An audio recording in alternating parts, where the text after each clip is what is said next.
the 50-30-20 rule in Venezuelan dating. Well, today we are going to discuss.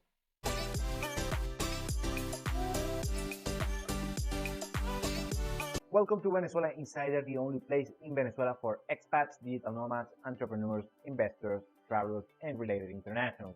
For more information, venezuelainsider.com. So today we have on this Sunday dating video that I like to do, of course, for Sunday. Throughout the week, I have to deal with economics and numbers and some processes, the hard stuff, the steak, the meat. And it's very tiresome because, well, first I have to say I love talking about economics and finance and geopolitics. And so I love it. I can do it every single day. But, we are on a Sunday and you're probably tired of that as well. And let's do some fun getting video and try, you like those kind of videos. And I have to work very hard, to find the creativity in order to do one of those weekend videos. Today is not going to be different. Today we are going to discuss the 50-30-20 rule in Venezuela. I mean, you have to do first 50% the way that you value the strategy in order to be successful dating Venezuelan women. I'm talking the beautiful Venezuelan women. And well, we have not so beautiful women. Probably you're not going to need this strategy, but the people that they want to be successfully, consistently regarding Venezuelan dating, this strategy might work for you. So let's start. Okay. 50%, number one, the 50% of the success is going to increase your success regarding dating Venezuela is status. And it's no way around it. And probably this happens worldwide.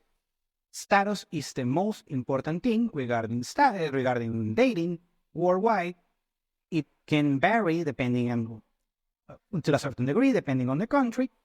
But, in Venezuela is at least 50%. I'm going to put it 50%. And what status? Many people are going to say is money. It's not quite the truth. I mean, money is a very important part of status, but it's not just about money. Here, status is the way that you are perceived regarding you're successful, you are competent, and so on and forth. That manifests in money. What happens is here in Venezuela, I'm going to mention yet again Gini coefficient, income inequality, and so on, and that affects dating because the most successful people are the ones usually the most successful regarding dating. And also regarding the female, if we put the female beauty in a pyramid, the top 10-20% are gorgeous, are beautiful. However, the bottom is, let's say, not as pleasant for the eye, to say the least. Well, the top 20% of women here in the country, and that's, I'm presuming that's the ones that you want to date, these women, in order, they have opportunities here. The country is very impoverished, but this 20% of women fluctuate around the top 0.1% of men regarding wealth, because we have people here making $200 per month, and we have a top 0.something% that owns yachts, McMansions, villas, private planes, go to the nice locations that we have in the country. I'm talking nice restaurants, nice hotels, nice travel packages. They travel abroad. Some of them own Ferraris and Balenciaga and nice clothing brands and so on. And women are attracted to that. It is what it is. Now, you have to be on that particular cohort? Not exactly. Not exactly. Firstly, if you are Western, you're watching, your Western passport gives you the first opportunity. But it's up to you to maintain and increase your status after you present yourself as a Western. What happens here is that I'm seeing a lot, and also I'm seeing that this in Colombia as well. Many Westerns that are present themselves, they use their passports as their calling card. And of course, it's a good start. But after that, they are very unrefined, unsuccessful, don't speak anything. They don't know anything about the language of the culture and so on. And also, they are not financially successful. But they want the financial successful results, and that's the issue. That's the main key here. And for instance, right now in Medellin, right now in Spanish, they're doing a bunch of videos bashing the Westerns because I mean, it is what it is. Of course, a significant cohort of Western internationals uh, are are being way successful and standout people that shout out to you. Anyways, but after that, what you're gonna have is that you have to keep up with the thing. So if you're a minimalistic and you like to live on a dreadful location, on a not impressive apartment, condo, Airbnb, on a cheap hotel, anything like that, it's gonna drop down. And that's it. Afterwards, you have to be able to provide experiences. You are gonna be the dealer of experience. And here's the issue about the personal market.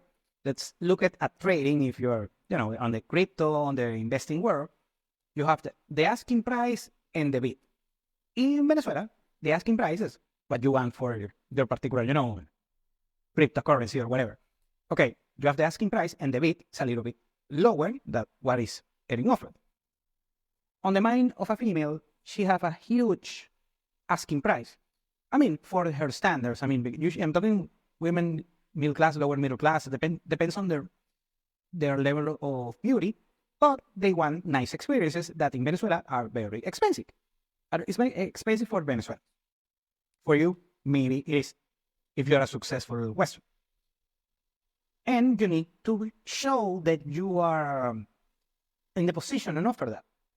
It's not like you have to be a sugar daddy and buy a bunch of things, anything like that. But you have to pay for the experiences. I'm not talking about giving out design bags and purses. I'm not talking about that. Just paying for the experiences still. So in the bid, if you don't qualify for the bid to be something on that neighborhood, you are going to be unsuccessful, especially because the expectations is since you are from abroad and you are Western, hence you must be more successful than let's say the top 10 Venezuelan male. Most cases is going to be the case.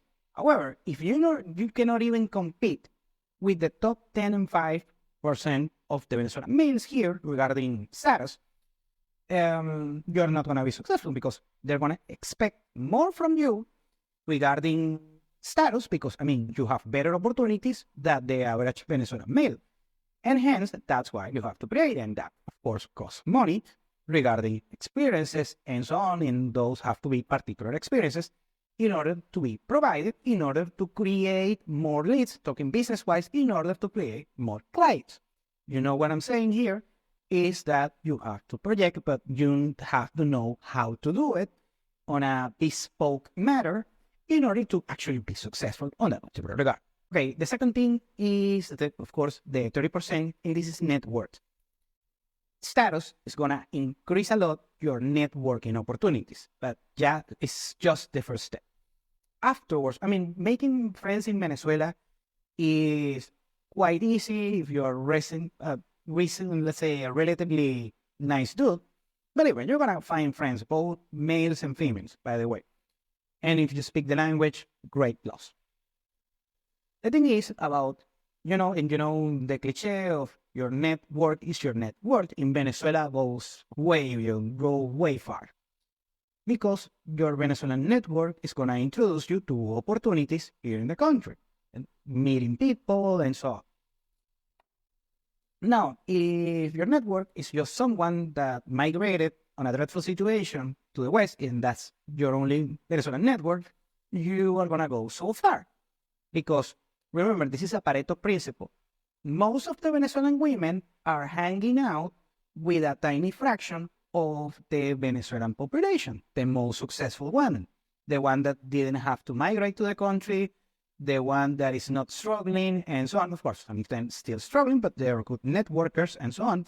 So that's why you have to be careful with the quality of your particular Venezuelan network in order to have the best opportunities. But regardless of the situation, the better your network, the wider is your network, you're going to have better opportunities. And even with a bad network, you're still going to get somebody.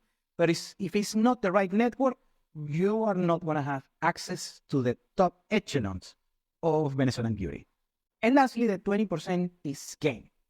Let's define game very quickly. is nothing more than the social skills that you need in order to persuade someone in order to don't like you and do something on your behalf, maybe a favor, a sales client, something of that, even with your friends and family. You know what I'm saying? And of course, with women, comes very, very handy. Now, what I leave you at last, because after imagine a pyramid, with the top of the pyramid is the status that you need to build. Afterwards, you have the networking, but this is, on the top 20%. Game is gonna be your closer. It's gonna because the other parts, the 50% status and 30% networking, is gonna create a lot of leads. Imagine that you are in sales and marketing, you have your sales funnel. The first two things are gonna create a bunch of leads in order to, close a deal. The other 20% is where you are closing, is the sales part. If you have work in sales, you know that doesn't matter how good you are in sales, you need a good structure, a good funnel in order to create leads. And afterwards, the last part is being good at sales, but doesn't matter if you're good in sales if you have a terrible funnel. Very good. Same thing here with Venezuelan dating. You have to create a great funnel in order to have a bunch of leads. And when you have the opportunity to do a bunch of leads, it's where you're gonna close with a decent game. Doesn't have to be excellent. It has to be, let's say, slightly above average, combined with networking and sales.